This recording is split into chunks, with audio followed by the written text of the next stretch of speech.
Dans cet épisode, nous faisons de la pêche sous-marine depuis une bouée au milieu de l'océan, et il ne faut pas longtemps avant que les requins arrivent et essaient de nous arracher les orteils. C'est mon anniversaire, donc tous les poissons que nous attrapons, nous allons les transformer en gâteaux d'anniversaire. Je n'ai jamais fait quelque chose comme ça auparavant. Allons-y. Nous avons une journée magnifique. J'ai failli commencer par tomber du bateau, mais devinez quoi? Quel jour sommes-nous aujourd'hui? Ton anniversaire? C'est mon anniversaire. On fait un peu de chasse sous-marine pour fêter ça. Et c'est la première fois que Greta va essayer de tirer sur un poisson. Oh, ouais. Regarde ça. On a complètement chargé le bateau. On a tous nos fusils harpons et j'ai fait preuve d'un peu de créativité. J'utilise mon piège à raton laveur.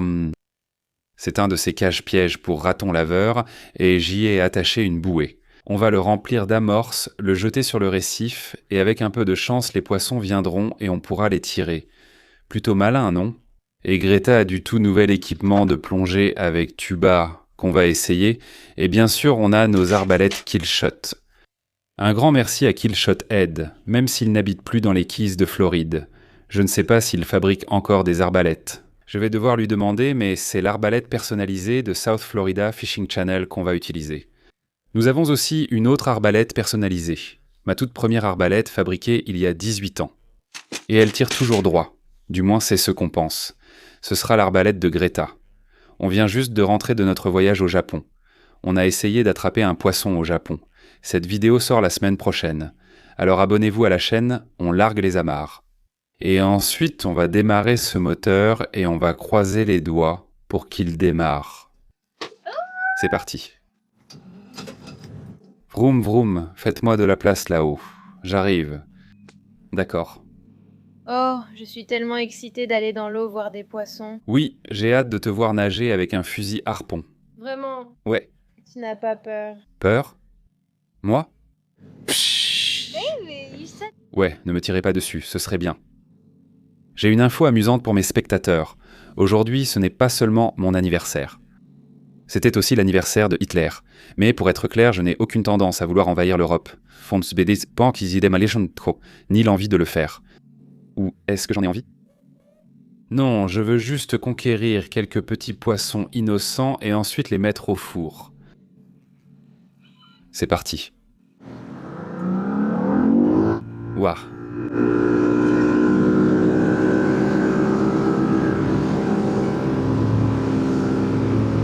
Très bien. On déchire.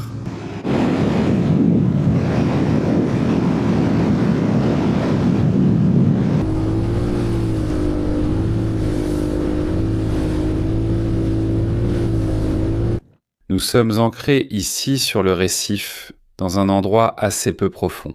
Il n'y a qu'environ 5 mètres de profondeur et je vois déjà quelques poissons.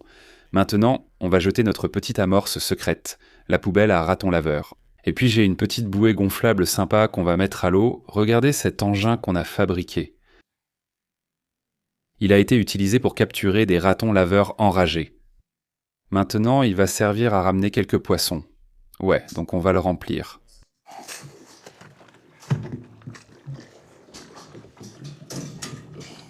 Une partie de l'amorce qu'on va utiliser, c'est ce sac rempli de restes de pinces de crabe des neiges. Et ça, c'est parce qu'à 6 heures du matin, aujourd'hui, j'ai mangé 2 livres de pâtes de crabe des neiges avec du beurre et un mimosa. C'était mon petit déjeuner d'anniversaire. Et maintenant, les coquilles restantes vont attirer des poissons. Des pâtes de crabe des neiges, ou du moins ce qu'il en reste. Et ensuite un pain de broumé. Qu'est-ce que tu fais avec celui-là? Et puis, mettons aussi un peu de baliou là-dedans. Waouh. Si ça n'attire pas le grand requin blanc, je ne sais pas ce qui le fera. Quoi? Maintenant, on va le lancer.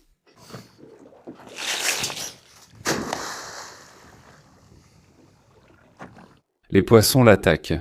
Purée. Et je veux filmer ça sous l'eau. Regarde tous ces poissons qui deviennent fous.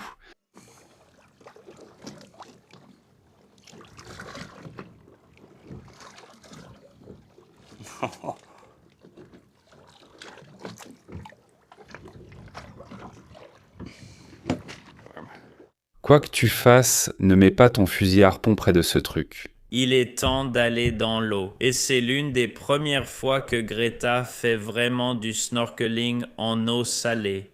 Donc, ça va être intéressant. Je charge le fusil harpon pour elle. Et certaines personnes te diront de ne pas charger un fusil harpon hors de l'eau, mais moi je le fais tout le temps. J'aime plonger avec un fusil harpon chargé au cas où un poisson serait dessous. Très bien, c'est un fusil harpon chargé. Ne tire pas sur la gâchette. D'habitude, je le tiens comme ça. Ne le pointe vers personne et ne le pointe pas non plus vers la bouée. Voilà, maintenant on est prêt à sauter dedans. Allons tirer un poisson. Dès que je rentre dans l'eau, je vois des tonnes de poissons entourer notre petit piège à appât de raton laveur là-bas. En m'approchant, je vois qu'il s'agit principalement de chubs des Bermudes et de beaucoup de petits vivanos queue jaune, mais rien de gros qui se démarque et que j'ai envie de tirer. Et puis j'aperçois ce banc massif de grogneurs. Il n'y a pas de taille minimale pour les grogneurs et ce sont des poissons délicieux. Ce sont tous ces poissons jaunes juste ici. On pourrait tous se lâcher et tirer sur ces poissons. Mais je nage au-delà d'eux et j'observe ce requin qui s'intéresse à notre petite boîte à appât ici. Tous les poissons sont intéressés. Je suis excité. Tous ces poissons jaunes sont des grogneurs. Tu peux en tirer un. Oui. Prends le plus gros et tire dessus. Oui, ce ne sont que des grogneurs. Alors je montre à Greta ce grand banc de grogneurs sous nous et je lui dis d'aller en tirer un. Et c'est là que je me rends compte qu'essayer de tirer sur un poisson quand on débute en plongée avec tuba, c'est bien plus difficile que je ne le pensais.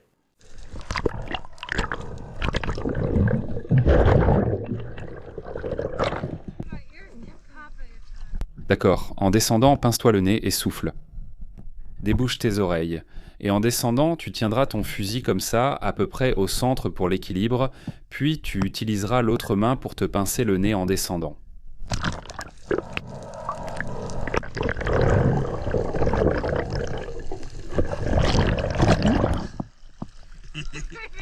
Je ne me souviens pas de celle-là.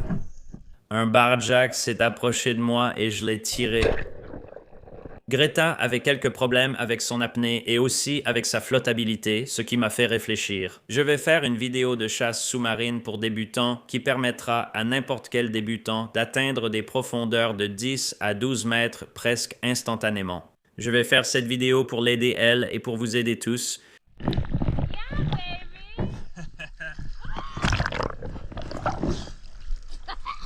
Ceci, ici, c'est un barjack et c'est généralement considéré comme un poisson sans valeur. Je ne connais personne qui les garde, mais j'ai décidé qu'on allait le ramener à la maison et qu'on allait l'essayer. Je vais donc vous dire plus tard dans cet épisode quel goût ça a, alors restez avec nous.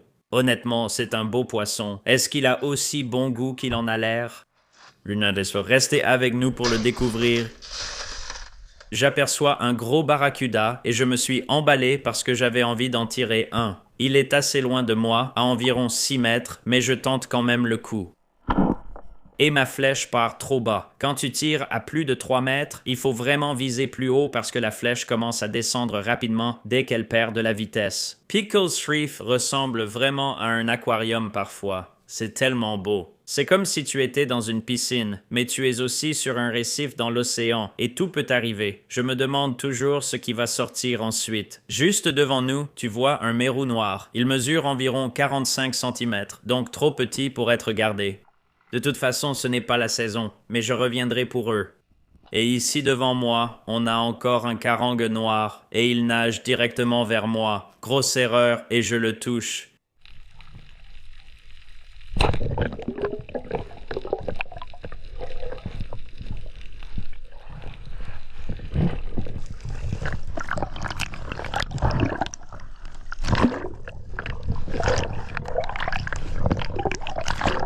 La première chose que j'essaye de faire quand j'attrape un poisson, c'est de lui planter le couteau dans la tête pour qu'il arrête de bouger. Et je regarde toujours autour de moi pour m'assurer qu'il n'y a pas de requin qui arrive.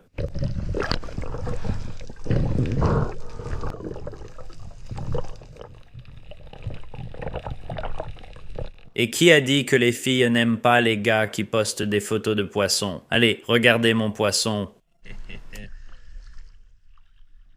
Je dois dire cependant, d'après mon expérience personnelle, la demoiselle n'aime pas tant que ça. Quand tu saignes ta prise juste à côté du bateau, là où elles se détendent sur une bouée, et tous les requins commencent à arriver. Parce qu'avant même que tu t'en rendes compte, ces requins essaient de t'arracher les orteils, et ce sera entièrement de ta faute. Je suis juste là à passer un super moment à donner les entrailles à tous ces petits poissons, et puis tout à coup, le requin arrive. Tu vois ça? Regarde juste en dessous de toi.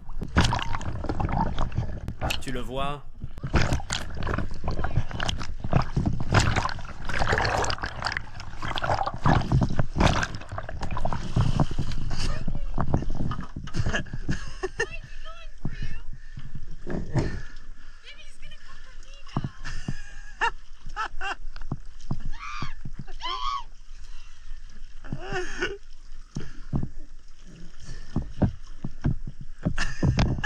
Je ne les ai pas sentis.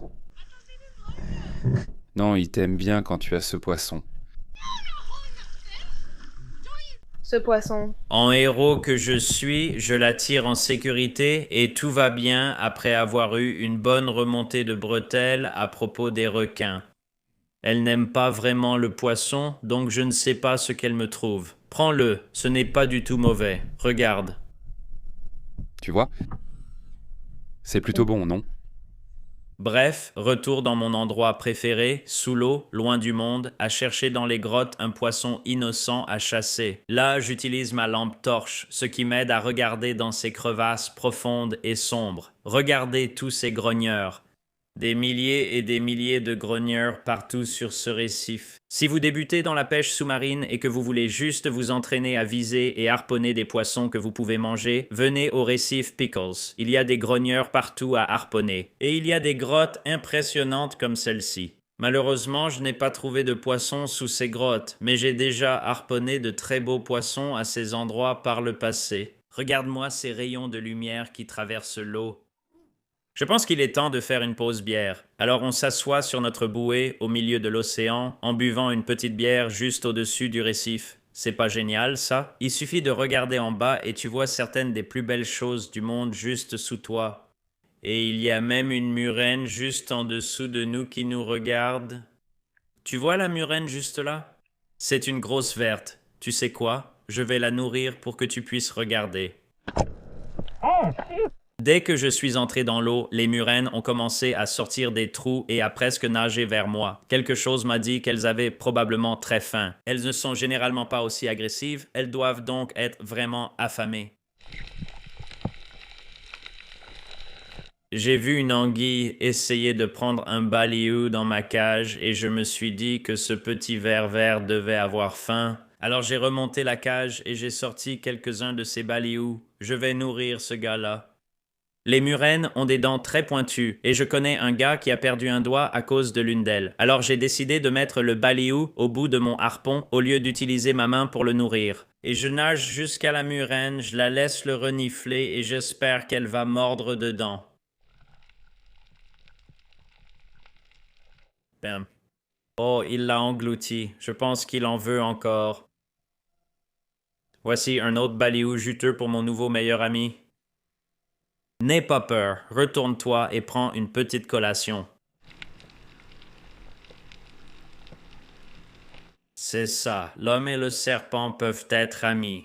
Me sentant vraiment fier et satisfait de ce que je viens de faire, je nage au-dessus de ces magnifiques rochers et je commence instantanément à penser « Et s'il y avait une anguille dans l'un de ces trous et qu'elle en sortait pour me mordre, ce serait bien ma veine. » Et puis j'aperçois un mérou Goliath, un Jewfish, tranquillement installé sous ce rocher. Il est plutôt gros. C'est un vrai costaud. Regardez-moi ça.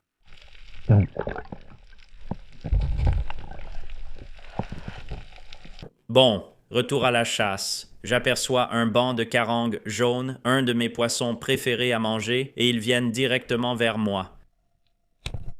Bam! Maintenant, cette carangue file directement vers le fond et elle s'en mêle autour d'un rocher, elle est un peu coincée. Et pendant que j'essaie de le décrocher du rocher, je remarque que les autres carangues restent dans le coin. Alors, je nage rapidement jusqu'au bateau pour attraper un autre fusil harpon. J'ai attrapé le fusil, mais les lignes de tir étaient mal enroulées dessus. Je tends juste un sando et je retourne dans l'eau. Je tire. Bam! Je l'ai eu. C'est une deuxième carangue jaune. Il tient à peine sur la flèche. Alors j'essaie d'être très délicat en le ramenant. Et l'attraper est mon objectif numéro 1. Une fois que tu as une bonne prise sur eux, ils sont pratiquement à toi.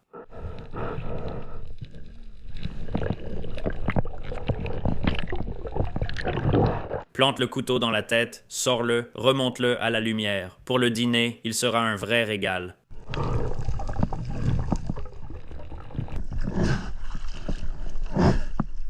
J'espérais tirer une troisième carangue jaune, alors cette fois j'ai pris la lance à main et je suis retourné vers la carangue jaune qui était encore coincée sur le rocher.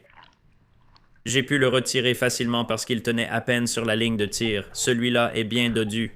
Et juste au moment où je reviens au bateau, ma caméra s'éteint et c'est terminé. Nous sommes revenus au quai. Nous avons nettoyé les fusils harpons et le matériel. Sur le retour, mes batteries étaient en à plat.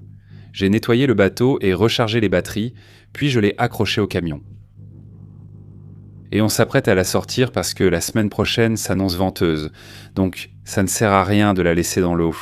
Mais tu vois la petite barque en alu? On va essayer de sortir un peu avec la petite barque en alu pendant qu'il y a un peu de vent. Tu vois, explorer un peu les mangroves en arrière-pays. Peut-être que je pourrais convaincre des amis de faire quelque chose de fou avec moi. Regarde notre poisson, quand même. Ces carangues jaunes qui sont arrivées à la toute fin, elles ne sont pas mal du tout. Elles ont du poids. On en a eu 2 comme ça, et puis 2 de l'autre poisson. Pour mon dîner d'anniversaire, on est allé manger italien à l'Italian Food Company à Tavernier. Ils font un bol en pain au gnocchi incroyable. Je le recommande vivement. Après une journée de pêche au harpon, j'ai généralement envie de glucides. Un plat italien, ça fait toujours l'affaire. C'était un super repas italien hier soir, mais on est de retour dans le jardin. On s'apprête à faire des filets de poissons. On a le capitaine Elliot avec nous. On a les poules et on a sorti le bateau de l'eau, nettoyé, prêt pour sa prochaine aventure. Et si tu regardes les arbres, il y a un bon petit vent. C'est pour ça que j'ai sorti le bateau hier. Il va y avoir du vent pendant les 3 ou 4 prochains jours. Je me suis dit que j'allais sortir le bateau et le garder propre. Ça ne sert à rien de le laisser dans l'eau quand il y a autant de vent. Comme c'est mon anniversaire, j'ai une idée sympa à faire avec les poissons. On va faire un gâteau de poisson. Et mon pote? Regarde sa petite chose. Merci Joyce et Marc pour ce super petit collier que vous m'avez envoyé. Elliot l'adore. Il y a une clochette dessus, ainsi je sais toujours où il est. Allons-y. Nous avons 2 types de poissons différents que nous avons pêchés hier. La carangue jaune et une carangue rayée. Ceci, juste ici, c'est une carangue rayée. Ça, c'est une carangue jaune. La carangue jaune est probablement l'un de mes poissons préférés à manger. Ils sont vraiment bons en sashimi. Mangez-le cru, mangez-le grillé. C'est juste une chair blanche très douce. En gros, il va bien avec tout. La carangue jaune est un poisson haut de gamme. Ce gars-là est une carangue rayée et il se ressemble beaucoup. Mais la différence dans Sans, c'est évidemment qu'il n'a pas cette teinte jaune et il a comme une ligne bleue qui court le long du dessus. Et comme ce poisson est resté sur la glace toute la nuit, ce n'est pas aussi bien défini, mais il y a comme une ligne bleue qui court le long du dessus. Je n'ai jamais mangé de carangue rayée, je ne sais pas si c'est bon. Je n'entends pas vraiment parler de gens qui en mangent. J'ai regardé en ligne et les gens disent que ce n'est pas vraiment un poisson très bon à manger.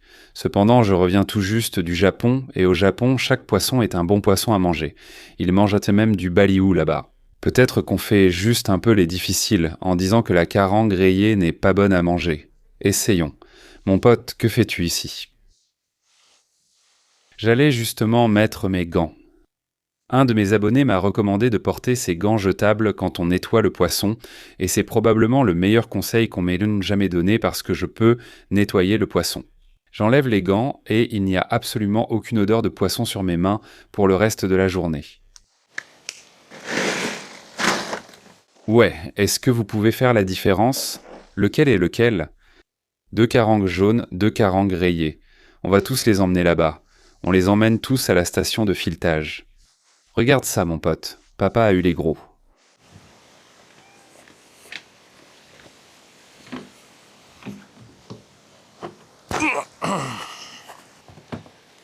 Oh, on a les poulets qui arrivent.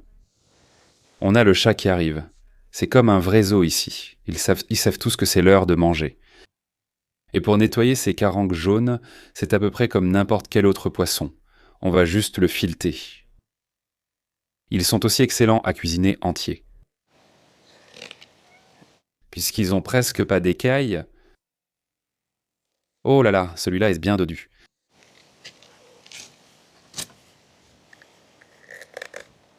Un poisson vraiment, vraiment dodu. Et voilà à quel point il est facile de retirer le filet d'une carangue jaune.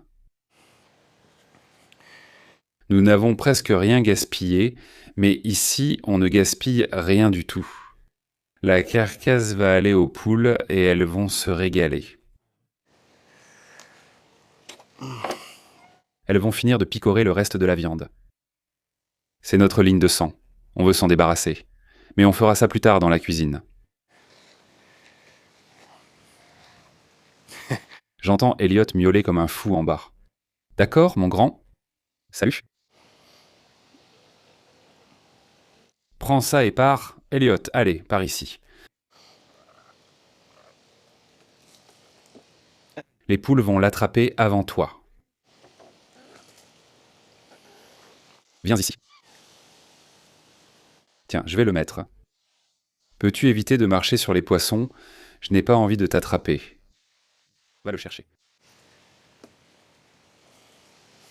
Tu dois être plus rapide que ça. En ce moment, tu te fais battre par une poule. Allez, viens. Oh, tu me fais passer pour un nul. Elliot, le chat qui n'y arrivait pas. Tiens, tu ne peux pas. Voilà, je te facilite la tâche. Les poules. Allez-y, mesdames. C'est notre dernier filet de carangue jaune. Et voici notre tas de carangue jaune. C'est en fait un poisson extraordinairement lourd. Ça doit faire, je dirais, environ 1,5 kg de chair pure de carangue jaune. L'une des meilleures. Mets ça de côté. Maintenant, la partie qui m'intrigue beaucoup. À quoi va ressembler le Blue Runner? Est-ce que ce sera une belle chair blanche comme le barjack, ou est-ce que ce sera plus gris, plus sanguinolent? Je ne sais pas. Voyons ça.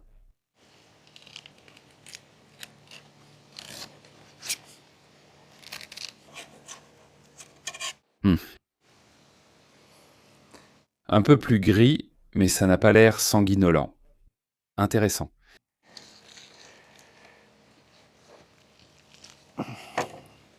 D'accord, on va mettre ça là-bas. Aussi, j'aimerais faire une comparaison.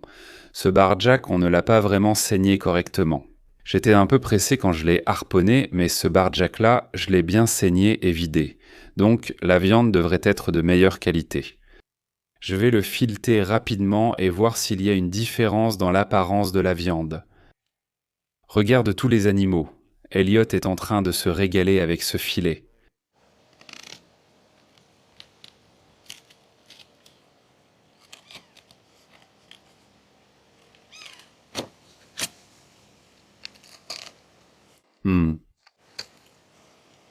Très bien. Qu'est-ce qu'on a là? Il a effectivement une couleur légèrement grise, ce qui n'est pas forcément une mauvaise chose. Très bien. Honnêtement, ils se ressemblent presque exactement. Je ne peux pas te dire si l'un est meilleur que l'autre, mais je vais finir de lever les filets des carangues bar. On donnera toutes les carcasses à nos animaux. Et je vous retrouve dans la cuisine parce qu'on va préparer un gâteau d'anniversaire. Nous sommes dans la cuisine et c'est l'heure du gâteau. Nous allons préparer notre gâteau de poisson dans ce moule à gâteau. En gros, il y aura de la purée de pommes de terre, quelques oignons sautés. On va tout mettre directement dedans. Oh. Notre poisson est une sauce Suzuki qui va servir de glaçage. J'ai étiqueté notre carangue bar dans son propre petit sac, donc on va aussi faire un petit test de goût. Je vais en préparer en sashimi. On va le mettre ici, le manger avec un peu de sauce soja, Et on a du vrai wasabi japonais qu'on a ramené du Japon. Il n'y a pas de colorant, pas d'arôme. C'est juste du wasabi pur. Ce n'est pas celui qu'on a ramené du Japon. C'est ce que j'ai commandé. Ah, tu as commandé celui-ci en ligne. Où est celui qu'on a commandé, ramené du Japon? Wade, où est-ce qu'il est? Il n'est pas dans mon sac à dos. Attends une seconde. Quoi? Et je les ai tous étalés. Comment diable avons-nous perdu notre wasabi? Nous avons bien ce bouillon naturel fait à partir de thon séché, de bonites côtières, d'anchois, de poissons volants, de kelp et de champignons. Dan et Elisabeth ont probablement notre wasabi du Japon, mais celui-ci a été commandé du Japon. Contrairement au wasabi que vous achetez ici, qui est vert, ils utilisent encore des colorants rouges et bleus pour obtenir la couleur verte, et ils utilisent donc du réfort. En réalité, le wasabi vendu ici ne contient en réalité pas de wasabi. Celui-ci serait authentique. C'est ce qu'ils disent.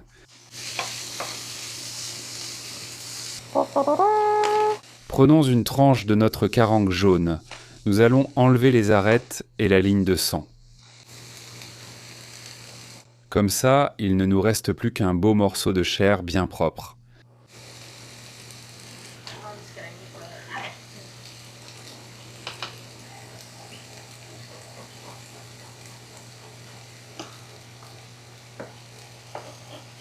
Regardez-moi ça, c'est de la qualité sashimi.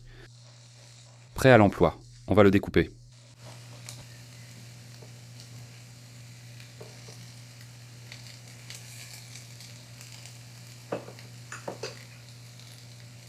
Très bien, voici notre carangue jaune.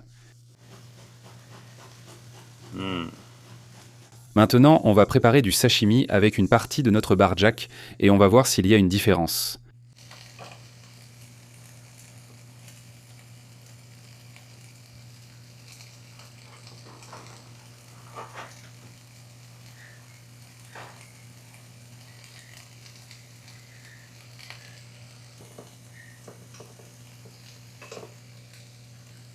Très bien, notre barjack est nettoyée et maintenant elle va être tranchée.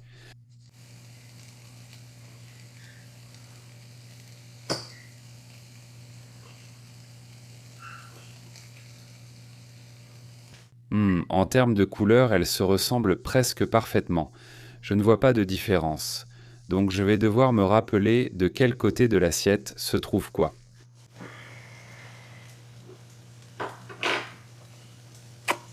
Presse un peu de wasabi, ajoute un peu de sauce soja dessus. Juste un petit filet. On appelle ça un filet d'orsizel. Nos oignons sautés sont prêts. Si je dis encore une fois le mot Japon, vous allez sûrement vous désabonner, mais on a des baguettes qui viennent tout droit du Japon. Il y a même de ces écritures stylées dessus. Tu ne te sens pas comme un samouraï? Allez, prends les tiennes. Tu vois, ils ont écrit mon nom en japonais dessus. Je ne vais pas te dire lequel est lequel. Tu vas devoir me dire lequel tu préfères. Laisse-moi goûter un peu d'abord. C'est parti. C'est bon, c'est bon. Celui-ci. D'accord? Très bien, maintenant essaie celui-ci. Elles ont le même goût pour toi, plus ou moins. Celui-ci, c'était le bar Jack de ce côté, et celui-là, c'était le Yellow Jack. Pendant les premières secondes où tu mâches, c'est exactement le même goût. Et puis ce bar Jack a un arrière-goût légèrement différent. Le Yellow Jack, c'est juste mon préféré. Si tu ne dis pas que c'est du bar Jack, on penserait sûrement que c'est du Yellow Jack. Voilà, si tu prends juste un bar Jack, tu peux le manger. Tu peux le manger en sashimi. Délicieux. Ouais, ils n'ont vraiment pas un goût différent. C'est pratiquement exactement la même chose. Voici les oignons. Maintenant, je vais saisir un peu le poisson à la poêle. Et ensuite, on est pratiquement prêt à faire notre gâteau. Le glaçage, c'est en gros la sauce Suzuki. Une tasse de concombre râpé et du yaourt grec. Et puis un peu d'ail. Voilà notre grosse pile de poisson que nous allons maintenant saisir à la poêle. Nous allons ajouter un peu de sel et un peu de ce mélange méditerranéen de chez Trader Joe's. Mais soyons honnêtes, Si vous voulez soutenir la chaîne, vous devriez utiliser nos assaisonnements South Florida Fish Channel Blackening et Sweet Heat. Mais comme on fait un style un peu plus méditerranéen, on va essayer quelque chose de nouveau ici. Oh, je ne pense pas que tout va rentrer.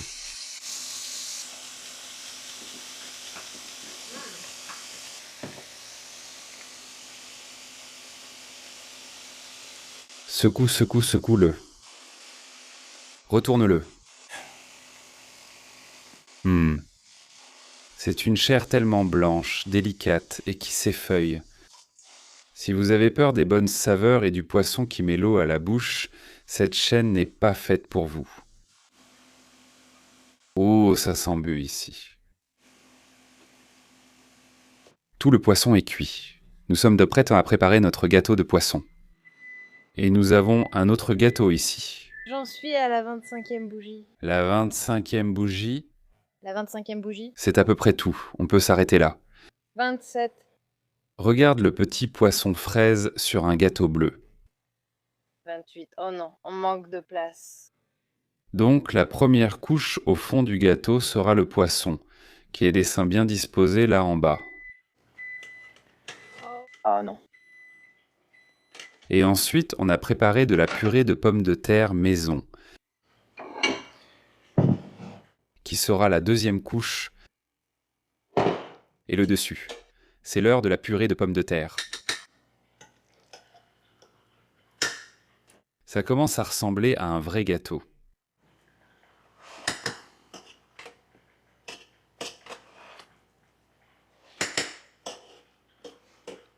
Maintenant, on ajoute des oignons. Je propose de faire une seule couche car il n'y en a pas assez. Des oignons et du poisson sur cette couche. Eh bien, des oignons et du poisson, oui. Maintenant, on met le poisson au-dessus des oignons.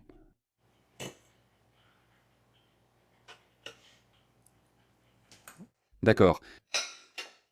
Et la dernière couche, c'est une fine couche de purée de pommes de terre sur le dessus.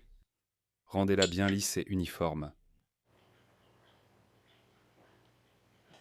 Gâteau d'anniversaire au poisson et gâteau d'anniversaire au poisson. J'ai l'impression que ça devrait être dans la miniature, genre gâteau d'anniversaire au poisson. Maintenant, on ajoute la sauce tzatziki par-dessus. Ça a presque l'air bleu, comme l'autre gâteau. Un gâteau salé et un gâteau sucré.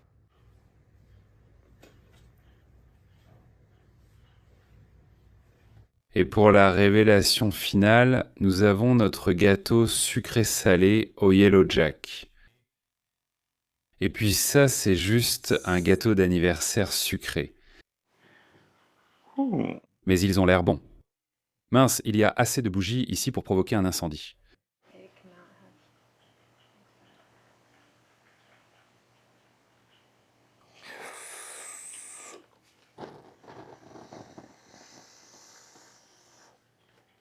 Mission accomplie. Oui, on va utiliser ça.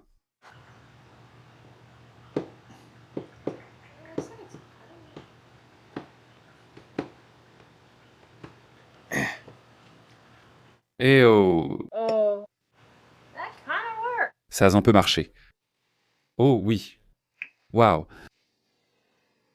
Purée, il me faut un shot de ça. Voilà nos couches de gâteau. Je dirais qu'il a presque parfaitement gardé sa forme. Celui-ci a fait un peu de dégâts. Bam, c'est parti. Gâteau de poisson. Gâteau d'anniversaire au poisson. Je prends une grosse bouchée, il y a de tout. Oh. C'est meilleur qu'un gâteau normal. Je pourrais facilement en manger tous les jours. La pomme de terre est bien tendre et le poisson s'effeuille bien. Et la sauce tzatziki lie parfaitement le tout.